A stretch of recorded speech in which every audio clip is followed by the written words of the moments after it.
and welcome to a new episode of PR360. And I'm your host, Brett Dice. If you could please subscribe to PR360 on all your favorite podcasting apps. Leave a 5-star review if you like this podcast.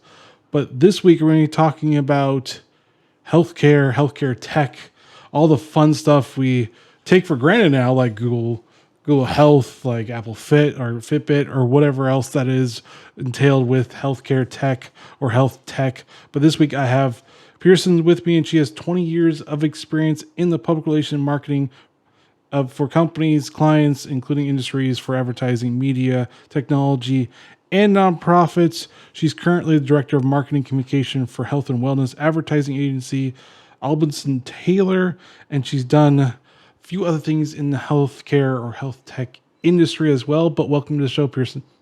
Thank you. Glad to be here. And the first question I asked all my guests is, are you a coffee or tea drinker? Okay, and I'm going to give you probably one of the more unusual answers you've gotten, which is neither. I have never had a cup of coffee in my life. I've had some sips, and it's all right. I love the aroma, but I got my lovely mug here, and I'm going to use it for water. I sometimes have some chai tea, but I just get the jitters when I have any caffeine, so I forgo the Java. Believe it or not, I have had a few that say neither. So you're not Really? you're not alone. Yes. Okay. All right. We should start a support group. I mean, sometimes you like it. Sometimes it has really adverse effect. Caffeine is the weird thing where some people like me, I could have it any time of the day and it really won't affect my sleep anymore. When I first started, it really did affect me. I was like, I can't have it too late. But now it's just like I can have it any time of the day and I'll still go to sleep.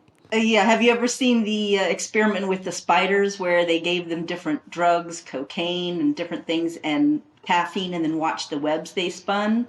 And the caffeine webs were completely wacky. So I don't know what that means, but maybe cautionary.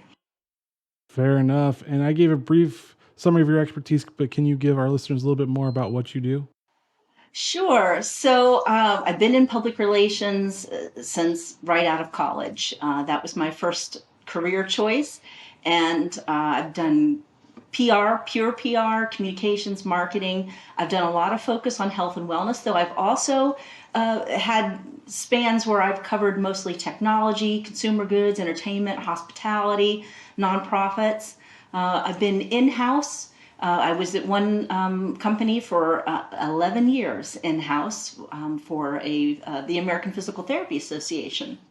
So doing health-related PR, and then I've worked at agencies, and then most recently I was in-house for a health technology company, and now I will be working with Abelson Taylor, and that is a health and wellness advertising agency. So I've had a varied career. Nice. And then talking about communication programs, have they changed with the health and wellness industry? Have we seen a little bit more of a change? Because I feel like for 2 years, everybody's like, ooh, I better actually care about my health. Oh, sure. Well, definitely. I mean, we've all got bodies, so it's something we can all relate to. We all need to be concerned about our health. I think just like with all areas of comms and PR, health has moved away from traditional media. Periodicals have shrunk. Even, they've gone exclusively online. Even medical journals now are online. So that's a bit different. But there are more avenues for medical journals. And now there are some that are, formulated strictly, have always been online. So there's been some opportunities that went away and some that have emerged. And then technology has become a huge part of healthcare with digital therapeutics and tests, wearables, sensor technologies, platforms for health research and patient care. You were mentioning some of those earlier. So now a new market, a new target audience for health is technology blogs and influential publications. So again, more opportunities have opened up for health-related stories.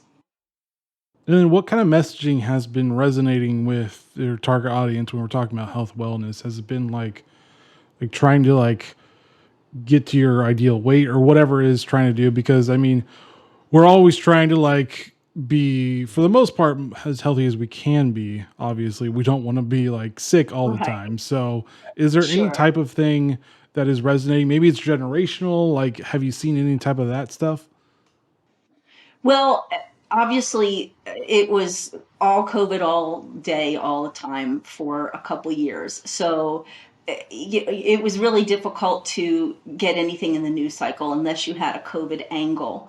And fortunately, I don't know if you can really say that, but I was working for a health technology company that was doing health research, and we segued into doing a lot of COVID research. So uh, that was obviously a strong lead for anything that I was pitching is the COVID technology, screening, testing, tracing, using technology, that sort of thing.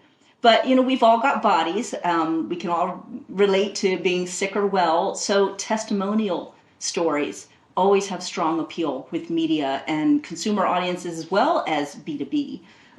Because B2B companies, they want to sell their technology, but first they need to reach their customers who are also humans.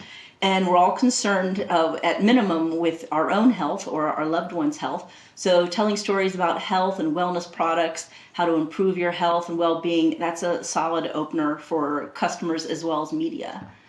And as it's always been the case, I think messages that make overarching promises about cures and instant results, they're always met with skepticism. So messaging generally should be conservative, I think, when you're dealing with health and medical media. And there is an abundance of health information and unfortunately misinformation. So consumers are really grateful to sources that can help them make informed health decisions. So I think it's paramount to establish your brand as one that's credible and reliable with your subject matter experts who inspire trust. And in return, you get the loyalty from your audience. So it's almost like the snake oil effect of like past years where everybody's like, it will cure everything. And everybody's like, Sure. wait a minute here. Wait a minute. I don't know if it'll Right. cure everything type of a thing. Is that kind of like our skepticism now because of our almost more American past, but the American past of the snake oil salesman, is that still have an effect on healthcare and Oh yeah, everything? absolutely. And it depends. I have actually done PR for some health and wellness products where they wanted that hyperbole. They wanted sort of the excitement and hype. So it depends on your product and what their brand reputation is. Generally, I've worked more mainstream with health companies, and they go with a more conservative approach.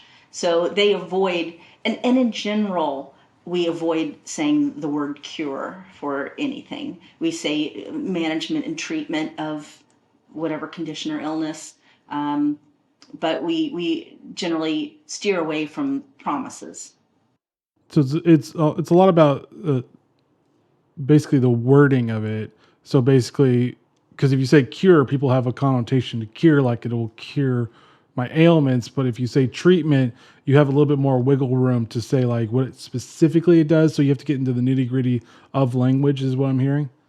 Sure, and I have done PR for vitamins and supplements before, and we had a very strict glossary of what we could say. And supports was a common terminology. It supports brain health, or supports musculoskeletal uh, recovery, that sort of thing.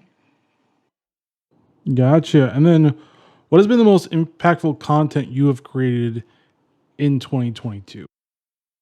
Well, I do a lot of internal and external communications, and I think the internal communications have been extremely important over the last few years, and also communications has parlayed into recruitment marketing campaigns and HR and managing culture and morale. So I think some of the most meaningful communications that I've created has been around the impact of the pandemic on all of us. So I create a lot of content around the new normal of remote workplace culture and staying connected. And I develop a lot of talking points for C-suite, for all hands meetings, those sort of things, internal and external newsletters videos, social media. So I've been really successful, I think, with trying to bring people together and talk about what we're commonly going through. And I think a lot of people are missing human connection, and these touch points really help them feel part of a community, even if they're separated. So, I mean, basically, what I keep on hearing is it seems like internal comms had a bigger limelight in the past 2 years than previously. Because it feels like previously everybody's like, yeah, we'll do an email newsletter or try to do something. And now it's like, Right. okay, we really need to focus on like making sure employees are safe and, well, Absolutely. taken care of. Well, we had a monthly newsletter at my company, and when the pandemic happened, we started going weekly. So we went from monthly to weekly, and then after things settled down, we went bi-weekly, and then we went back to a monthly schedule. But things were pretty intensive, and it was anything we could put in there. We had everybody send in pictures of themselves with their pets at their workstations.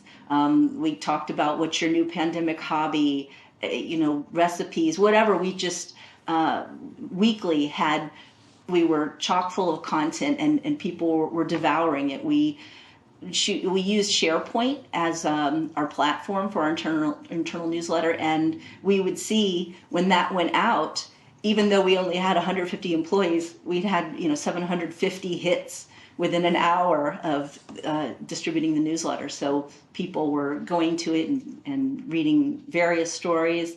So it was really evidently needed and very successful. I mean, that leads into my next question about that, about the blogs and the email newsletters. Have you seen like a people still want to read that stuff? People want to see that stuff, or have you seen more of a video centric? People would rather see a video instead. What have you seen with doing all that stuff? Well, definitely. I think these blog posts, email newsletters are still important. Some of the most successful engagement vehicles I've created recently and over the past few years have been blogs and newsletter stories. I think this is in a world where still the majority of people in technology jobs are working remotely or in a hybrid setting. So they seek out this content to stay in touch and abreast of their industry. And some of the major technology companies, Apple, Microsoft, Shopify, Slack, Spotify, Upwork, these are all still working remotely primarily, if not exclusively. And, something like globally 16% of companies are fully remote, and 62% of workers aged 22 to 65 work remotely at least occasionally. So, there's a big audience of people home online, and that's where they're consuming their information. Nice. And then, I mean, moving to Google, Google actually, and this actually past week, this is where I read that they're going to focus on content quality and content depth in their SEO. So, do you see more of a transitioning from like, I know link building is still important and all that stuff, but you see a transition from more links and more what it was, keywords and everything, to more about content based SEO instead? Yeah, I am very anti content farm, and I believe PR pros are always saying content is king, but really quality content is king. So I think it's always been the case for true engagement and conversion. Schlocky content that sounds like it ran through a translation program will always fail to inspire your audience's trust and their confidence, and ultimately its patronage. So I think cruddy content may serve as clickbait and lure interested parties to the page, but once they discover it's low content, they'll not only leave the page, they'll remember that experience and associate your company with poor quality, and that ultimately damages your brand. So I think it's better to put out fewer high quality pieces than crank out high volume with low value. So from like Google's SEO side, I mean, people used to like cheat the linking building as well and try to do low quality. Is this Google's way of doing the same thing with content now, with doing high quality content and focusing on that for SEOs, so the quality content goes up in ranking, just like quality link building at the same time? Sure, maybe this is an unpopular position for a PR person, but I say great about time, because I would rather see more quality content out there. There's just so much pollution. So, I'm all for that. And then how have events changed for your industry? Like, how have you adapted to the changes? Have you done more live streaming type of a things? Have you done smaller events? Like, how is this changing? Because I mean, it seemed like everything was changing, even like the guidelines, everything was changing weekly. And it's like, how do I keep up with all this? Right, exactly. Well, certainly there have been fewer in-person events, and particularly in the health sphere, because obviously, if you are representing health brands, you're not going to put people at risk. So some of the first conferences to cancel were health-related conferences. But there's been a huge evolution in the quality of virtual events. And webinars, virtual panels are much more less expensive to produce and to attend. Um, they'll never be as engaging as in person, or I think yield the same benefits of that spontaneous networking that happens in person. And people will still crave that kind of interaction. Uh, but they have had their place and they've worked very well.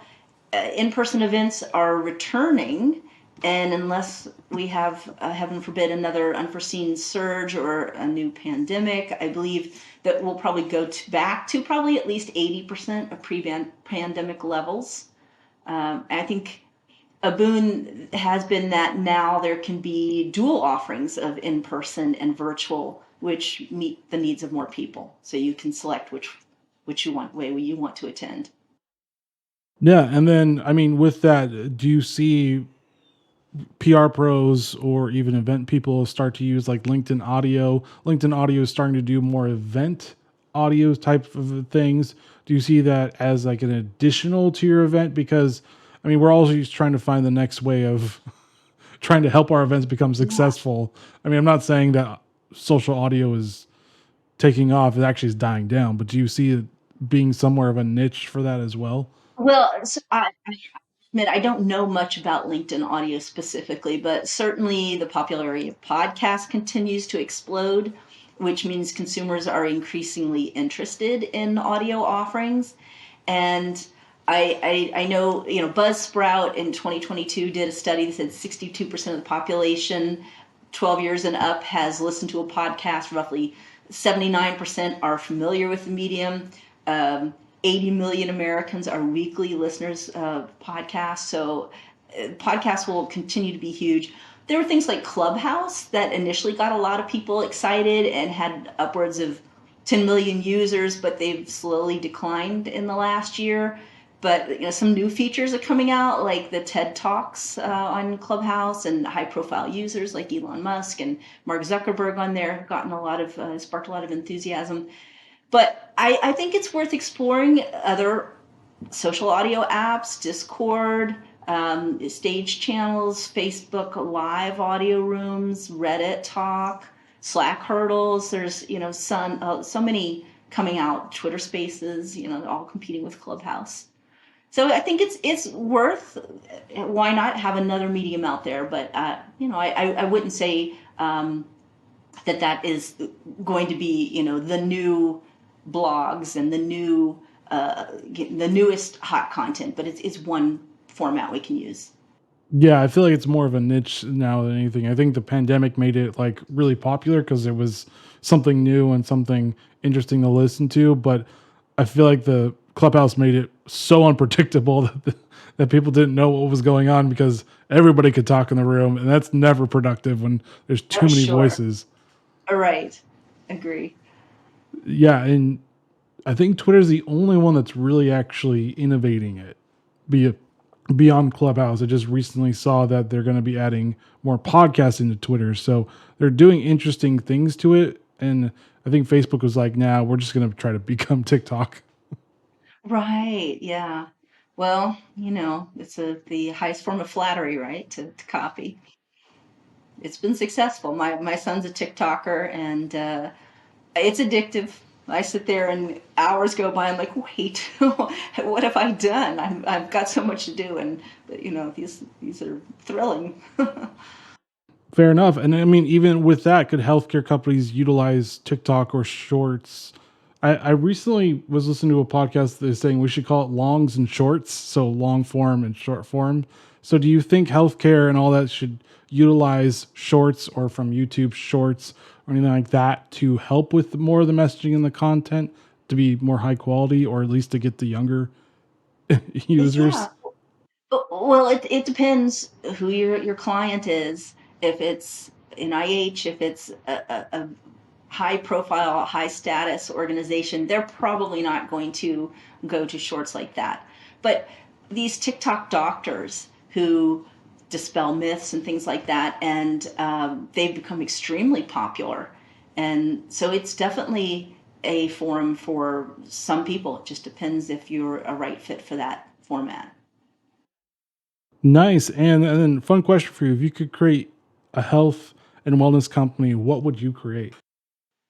So I thought about this. I have always hated glasses and contacts. I'm not wearing any today, but I normally have to wear glasses, and they're always slipping down your nose. And so, but if you do wear glasses, uh, I would love to have some that were smart glasses that maybe were somehow fluid, that they adapted. So let's say you go into a new lighting situation, or there's temporary fluctuations in your vision. Can even be the kind of the way you sleep on your face can change the shape of the eye and change your vision temporarily. So I would love to have glasses that adapt, and you wouldn't have to keep going every year to get a new eye exam, because they would just change and adapt to the shape of your eye and the conditions, and always be perfect. And instead of going to the eye doctor and using that machine, is it Proopter, I think is the name of it. Instead of having that, basically your doctor would tell you, this is the right prescription. I know what you're seeing. So here is the right prescription for you based on your eye. Instead of us trying to guess, was that one or two better. Yeah. So you That would almost be want, cool. yeah. So you almost want like Google Glass, but a little bit more into the actual glass. So basically, like you don't notice it's a smart glasses without wearing them. Yes, it's correcting your vision every moment, every turn. If you look down, because I have trifocals now. It's invisible to someone looking, but my glasses have distance and then medium and then reading on them. And I would love for just the glasses to adjust wherever your eye is looking and give you the right vision. And I think it will happen one day.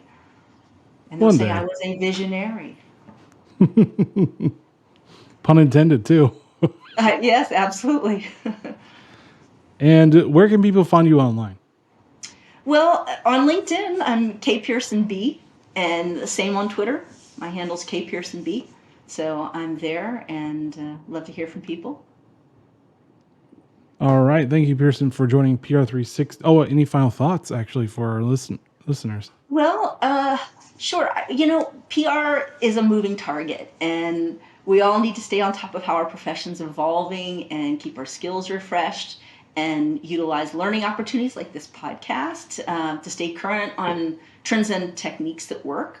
So, I think as professionals, we should not undersell our role in our clients and our company's success. I think PR can help build a strong and sustainable company in a myriad of ways. And we have our finger on the pulse of what's happening in our industries because we monitor news and trends.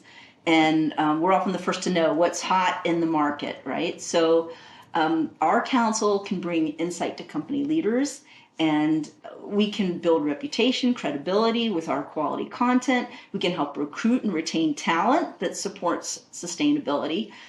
We are essential to the business success of our clients and companies. And the way that our profession continues to change, I think, is a great thing because it's bringing us more opportunity and expanding our roles and our essentialness to companies. So, thank you for being here as a vehicle for us all to learn and to support each other in our PR journeys.